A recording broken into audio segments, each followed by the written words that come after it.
Look at any crowd on Earth and you will see something strange. One species, same bones, same blood, same basic brain, same ancient family tree, but skin that ranges from very dark brown to very pale pink. For thousands of years, humans explained that difference in the worst possible ways. They turned it into myths, then tribes, then empires, then race. They acted like skin color was proof that humans were separated into different kinds of people.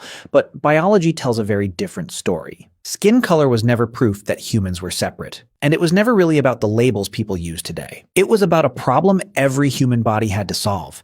A problem coming from the sky. The strange thing is that the same thing that kept humans alive was also trying to damage them. And over thousands of generations, your ancestors' bodies had to find a balance.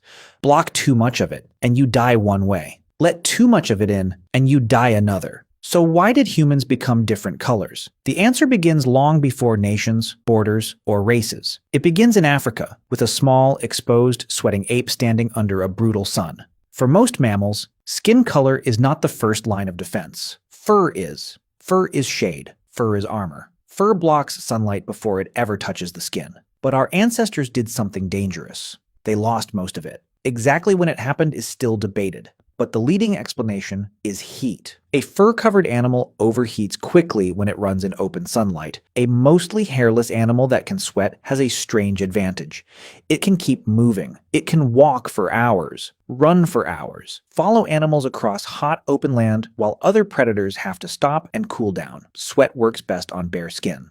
So early humans traded fur for cooling, but that trade created a new problem. Because once the fur was gone, the sky could touch the body directly. And near the equator, sunlight is not gentle. It carries ultraviolet radiation. UV light is powerful enough to burn skin, powerful enough to damage DNA, powerful enough to break down important molecules inside the body. One of those molecules is folate. Folate is a B vitamin your body needs to make cells, repair DNA, support healthy sperm, and support early pregnancy. If too much UV breaks down folate, reproduction becomes harder. And in evolution, reproduction is not a small detail. It is the test everything has to pass. A body can be strong, fast, smart, perfectly adapted in every other way. But if it cannot successfully leave descendants, evolution does not keep that design for long. So as early humans lived under intense tropical sunlight, natural selection favored bodies that could protect folate. That protection came from melanin.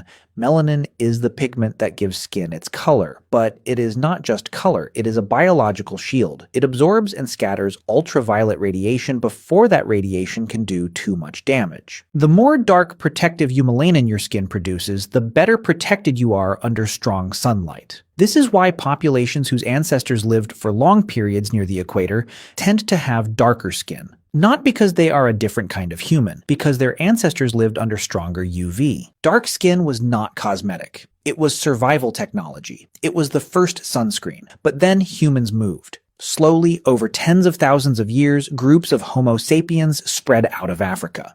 They crossed deserts, followed coastlines, moved through forests, reached cold plains, cloudy islands, mountains, and northern skies. And the farther some groups moved from the equator, the problem changed. The danger was no longer just too much sunlight. It was too little. More specifically, too little UVB. UVB is the part of sunlight your body uses to make vitamin D. And vitamin D is essential. Your body uses it to absorb calcium, build bones, support immunity, and maintain normal biological function. Without enough vitamin D, children can develop rickets, a disease where bones become soft and deformed. Pregnancy becomes riskier. Bones become weaker. Survival becomes harder. So now human skin faced the opposite problem. Dark skin was excellent under powerful tropical sunlight. But in places where the sun was weak for much of the year, too much melanin could block the limited UVB the body needed. So in many low UV environments, natural selection favored lighter skin. Less melanin meant more UVB could enter the skin. More UVB meant more vitamin D. More vitamin D meant stronger bones and better chances of survival. This is the part most people get wrong. Light skin did not evolve because cold places are cold. Cold does not bleach skin. Sunlight does. The real map is not temperature, it is ultraviolet radiation. That is why human skin color follows sunlight better than it follows heat. But the story is still not as simple as dark near the equator and light in the north. Because humans are messy, migration is messy, diet is messy, history is messy. Some Arctic populations, for example, did not become extremely pale even though they lived far north. Why? Because many of them traditionally ate diets rich in fish and marine mammals. Those foods contain vitamin D. If your food gives you vitamin D, your skin does not need to let in as much weak northern sunlight. So diet can change the pressure on skin color. That is why there is no perfect skin color chart. There are patterns, but not clean boxes. And this is where the idea of race starts to fall apart. Because skin color changes gradually across geography. It does not divide humans into neat biological categories. There is no sharp line where one kind of human ends and another begins. There are just populations whose ancestors adapted to different amounts of sunlight, mixed with other populations, moved again, and adapted again. If you walked from Central Africa northward thousands of years ago, you would not cross a magic border where humans suddenly changed. You would see gradual shifts, different bodies shaped by sunlight, diet, migration, and chance. Human variation is real, but the boxes people built around it are mostly cultural. Skin color became one of the most visible human differences, so societies gave it meaning. Then they gave it hierarchy, then they gave it violence. But evolution never said any of that. Evolution was solving a chemistry problem. How do you block enough sunlight to protect folate, but allow enough sunlight to make vitamin D? That is the whole puzzle. Too much UV, and you need more melanin. Too little UV, and too much melanin can become a problem. Human skin color is the compromise, a moving balance between protection and production, between blocking the sun and using it. And the strangest part is that this balance evolved more than once. Lighter skin in Europe and lighter skin in parts of East Asia did not appear through exactly the same genetic changes. Evolution found similar solutions using different tools. That means there was no single moment when humans became white. No single moment when humans became black. Those are modern words for a much older, slower process. The first Homo sapiens were almost certainly dark-skinned compared with many people alive today because our species evolved in Africa under strong ultraviolet radiation. But even that has to be said carefully. They were not black in the modern social sense. They were ancient humans with skin adapted to strong sunlight. The categories came later, much later. The biology came first. Imagine the sun as a problem with two dangers. If it gets too deep into your skin, it can damage folate and DNA. If it does not get in enough, you cannot make enough vitamin D. Melanin is the dial. Turn it up where UV is brutal. Turn it down where UV is weak. Not because one skin color is better,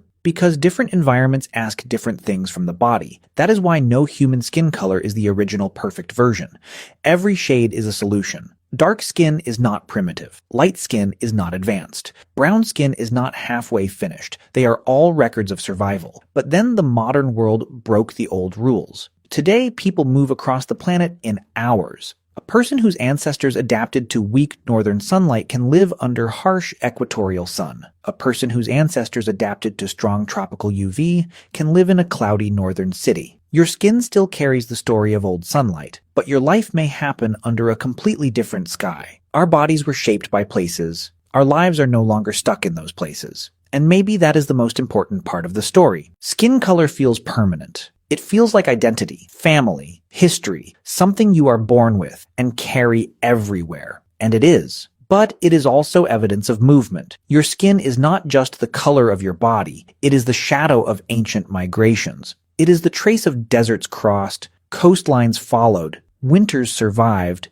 and sunlight absorbed by people whose names are gone. People who never knew they were shaping the face of humanity. They were just trying to live long enough to have children. And over thousands of generations, the sun wrote itself into their skin. So why did humans become different colors? Because we left one place and tried to survive in many. Because the same star that gave us life also threatened to damage us. Because evolution had to solve two opposite problems at the same time. Protect the body from sunlight, and let sunlight in. That is all skin color is. Not a ranking, not a border, not proof that humans are separate. It is proof that humans are one species flexible enough to survive almost anywhere. A species that began under the African sun, spread across the planet, and carried the memory of those skies on its skin. Every shade is a survival story. Every color is a map. And every human alive today is walking around with a little piece of ancient sunlight written on their body. Your body is carrying a much older story than you think.